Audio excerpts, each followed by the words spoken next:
શીખીએ આપણા સાદા સમીકરણો પાઠનું સ્વાધ્યાય 4.1 જેનો પહેલો પ્રશ્ન છે કે આપેલ કોષ્ટકમાંનું જે છેલ્લું ખાનું છે એ આપણે પૂર્ણ કરવાનું છે। તો અહીં આ પ્રકારે તમને કંઈક સમીકરણ લખીને આપ્યું છે, ત્યાં તમારે x ની કિંમત અહીંયા દર્શાવ્યા મુજબ મૂકવાની છે, બરાબર। તો અહીં આપણને x + 3 = 0 આપ્યા છે। x ની કિંમત આપણે આ સમીકરણમાં 3 મૂકવાની છે। તો તમે શું કરશો, x ની સ્થાન પર 3 મૂકી દેશો। તો 3 + 3 = 0। 3 + 3 કેટલા થશે? 6 થશે। 6 = 0। હવે અહીં સમીકરણનો એક નિયમ છે કે ડાબા બરાબર જબા થવું જોઈએ, એટલે કે ડાબી બાજુ બરાબર જમણી બાજુ થવું જોઈએ। અહીં ડાબી બાજુ બરાબર જમણી બાજુ થતું નથી, માટે શું x = 3 એ સમીકરણનો ઉકેલ છે? તો ના, નથી।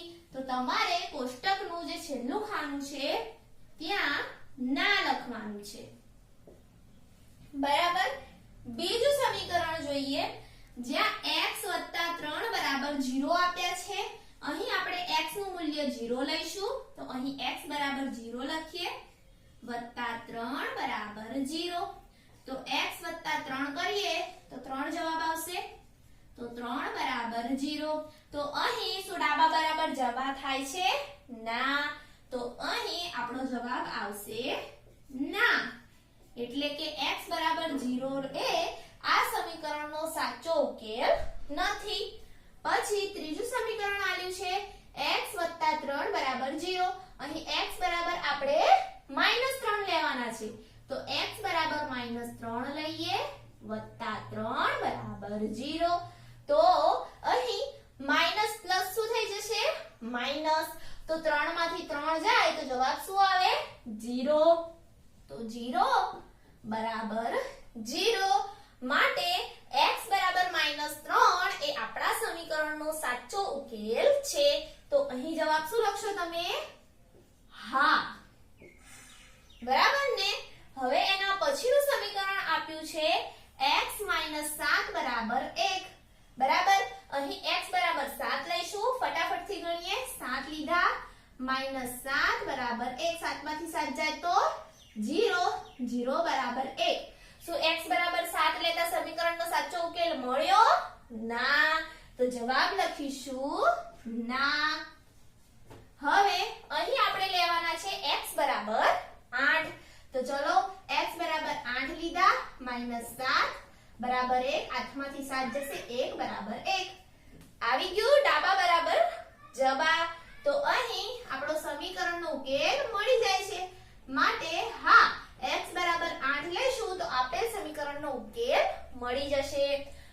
પછીનું છઠ્ઠું સમીકરણ આપણને આપ્યું છે 5x = 25, તો x = 0 લેવાનો છે, તો x = 0 લઈશું, 25 5 ના ગુણ્યા 0 કરીએ તો જવાબ શું આવશે? 0। 0 ને કોઈ પણ સંખ્યા સાથે ગુણીએ જવાબ હંમેશા 0 આવે।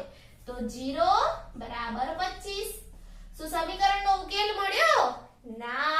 તો x = 0 લેતા આપેલ સમીકરણનો ઉકેલ મળતો નથી, માટે અહીં શું લખશો?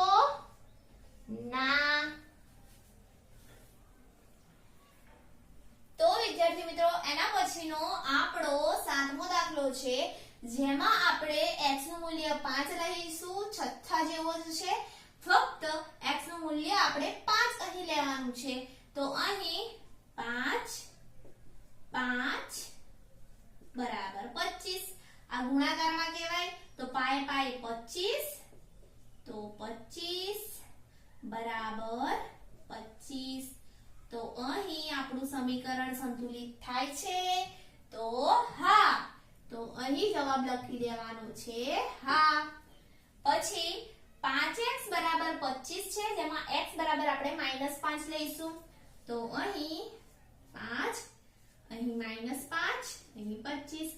તો પાય 25 પણ ગુણાકાર થશે એટલે માઈનસની નિશાની પણ ગુણાશે, એટલે -25 = 25, માટે -25 બરાબર 25 સમીકરણ સંતુલિત થતું નથી માટે અહીં જવાબ લખીશું ના x બરાબર -5 એ આ સમીકરણનો સાચો ઉકેલ નથી. હવે એના પછીનો દાખલો જોઈએ.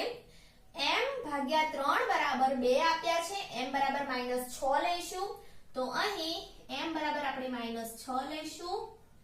3 ભાગાકારમાં છે 2 અહીંયા બરાબર 3 દુ 6 થશે.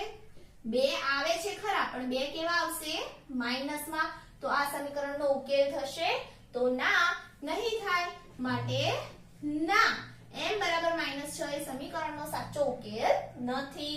હવે એના પછીનો દાખલો છે 0 ના ભાગ્યા આપણે લઈશું 3 m બરાબર 0 લેવાના છે બરાબર 2 તો આવી કોઈ સંખ્યા આપણે અસ્તિત્વ ધરાવતી જ નથી તો અહીં પણ 0 ભાગ્યા 3 બરાબર 2 આપણા સમીકરણનો સાચો ઉકેલ નથી માટે અહીં આપણે શું લખી દઈશું ના. પછી છેલ્લે આપણે m બરાબર 6 લઈશું ભાગ્યા 3 દુ 6 2 બરાબર 2 આપણા સમીકરણનો સાચો ઉકેલ શું છે m બરાબર 6 લઈશું તો આપણને આપણા સમીકરણનો સાચો ઉકેલ મળી જશે માટે અહીં m બરાબર 6 લેવાથી આપણા સમીકરણનો સાચો ઉકેલ મળે છે તો હા.